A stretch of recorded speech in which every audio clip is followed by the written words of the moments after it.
church where these 9 people were shot is known in the community as Mother Emanuel, and it has played a part in nearly every major political and social movement since it opened in 1816. Elaine Quijano of our digital network CBSN is outside Emanuel AME Church with its inspiring history. Elaine, good morning.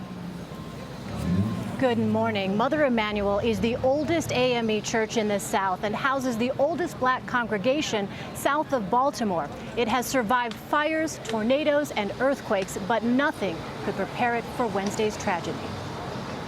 Founded in the heart of Old Charleston, in the shadow of one of the largest American slave markets, the church that would become known as Mother Emanuel brought together freed blacks and slaves in a congregation that has stood the test of time.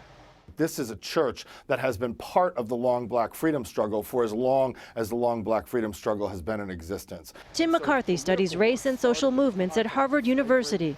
He says Emanuel's survival through man-made and natural disasters has placed it on the front lines of history.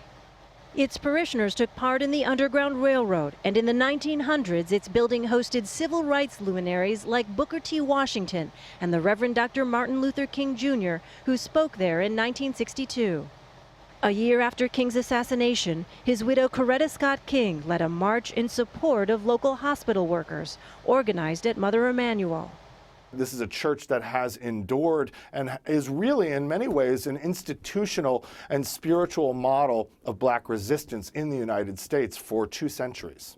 Emanuel's pastor, Clemente Pinckney, was killed in Wednesday night's attack, but he spoke in 2013 about what the church's history meant to him. We don't like to see our church as a museum, but as still a place of change and still a place where we can hopefully change and work on the hearts and minds and spirits of all people. At the White House Thursday, President Obama said the tragedy will not quiet the pastor's voice. Mother Emanuel Church and its congregation have risen before, from flames, from an earthquake, from other dark times. It will rise again now as a place of peace. Besides natural disasters, the church was also burned to the ground in 1822, and its worshipers were forced to practice in hiding until after the Civil War.